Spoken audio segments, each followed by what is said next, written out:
اللہ کے محبوب تشریف فرما تھے، مسجد نبوی کے کونے میں ایک عربی دیہاتی آ گیا اور پیشاب کرنے لگا۔ صحابہ مارنے کے لیے دوڑے اس کو کہ اس کو جھڑکیں۔ آقا کریم نے ان کو بلا لیا، کہا اب بیٹھ گیا تو اس کو کر لینے دو۔ جب اس نے پیشاب کر لیا تو آقا کریم علیہ السلام نے اس کو بلایا، کہا یہ مسجدیں ذکر و فکر کے لیے بنائی گئی ہیں، بول و براز کے لیے نہیں بنائی گئی، اور پھر وہاں پانی بہا دیا گیا۔ تو بعض اوقات ہم جس طرح سے لوگوں کے ساتھ رویہ کر رہے ہوتے ہیں، یہ جو موبائل ہے یہ اس دور کی ضرورت ہے، تو بعض اوقات اس کو بند کر دیں تو کھولنا یاد نہیں رہتا، کھول لیں تو بند کرنا یاد نہیں رہتا، تو بعض اوقات نماز کے اندر اس کی گھنٹی بجنا شروع ہو جاتی ہے۔ جس بیچارے کی گھنٹی بج رہی ہوتی ہے تو بعض اوقات اس کو تیزی سے بند کرنا بھی نہیں آ رہا ہوتا، تو وہ دیر بھی ہو جاتی ہے۔ خیر وقت گزر گیا، اب 4 رکعتی نماز ہے، یہ پہلی رکعت کے اندر حادثہ ہوا تو 3 پوری رکعتیں ہیں وہ غصے سے بھرے رہتے ہیں کچھ نمازی کہ اب سلام پھیر کے تو ہم اس کی خبر لیں گے، اور پھر سلام پھیر کے حالانکہ 3 رکعتیں گزر گئی ہیں، تم رب سے جڑے ہوئے ہو، تمہیں تو یاد بھی نہیں ہونا چاہیے۔ ترغیب کی آیتیں بھی آئیں، ترغیب کی آیتیں بھی آئیں، جنت کا تذکرہ بھی آیا، جہنم سے بھی ڈرایا گیا، تلاوت بھی ہوئی، تم سجدے میں بھی گرے اس کے حضور، تم رکوع میں بھی گرے، لیکن یہ نہیں بھولے کہ گھنٹی اس طرف سے بجی تھی۔ اور پھر سلام پھیر کے سب نے ایسے گھور کے دیکھا جیسے کھا جائیں گے۔ اب اس کو دیکھیں اور اس پیشاب کرنے والے کو دیکھیں، اپنا عمل دیکھیں اور رسول اللہ کا عمل دیکھیں ہم کہاں کھڑے ہیں۔ اور اسی لیے تو لوگوں نے بھگا دیا ہے مسجدوں سے لوگوں کو کہ جو مذہبی طبقہ اس کا رویہ کتنا سخت ہے۔ میں نے تو یہ دیکھا ہے کہ ایک چیز ہے جس کا تعلق دین سے اس طرح سے نہیں ہے، طریقہ کار سے ہے، تنظیمی طریقہ ہے، طریقت کا طریقہ ہے، آپ کا تربیتی طریقہ ہے، اور اگر کوئی بندہ اس طریقے کو اختیار نہیں کرتا تو اس کو مسلمان نہیں سمجھتے۔ میں ایک تنظیم کھڑی کر لی ہے اور میں اس کا ایک طریقہ وضع کرتا ہوں اور اس کے مطابق جو نہیں چلتا تو میں سمجھتا ہوں کہ یہ تو مسلمان ہی نہیں ہے۔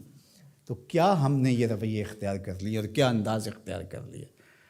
میں تو سمجھتا ہوں کہ اس وقت سب سے بڑا مسئلہ یہ ہے کہ منبر و محراب کے لوگوں کا بھی فہم دین ناقص ہے۔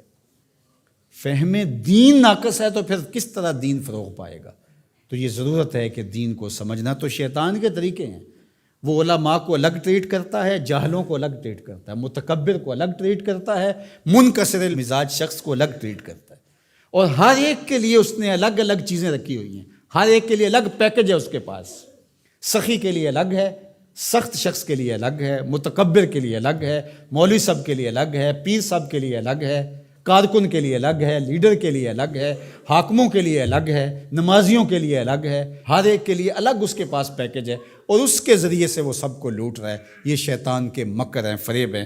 یا ایھا الناس کلوا مما فی الارض حلالا طیبا ولا تتبعوا خطوات الشیطان، اور شیطان کے قدموں کی پیروی نہ کرو۔ یہاں یہ خطوہ کی جمع ہے، قدم کی پیروی نہیں، قدموں کی پیروی نہ کرو۔ معلوم ہوا کہ شیطان کے پاس ایک چال نہیں ہے، اس کے پاس بڑی چالیں ہیں، وہ بڑے بڑے طریقے سے لوٹتا ہے، بڑے بڑے مکر سے لوٹتا ہے۔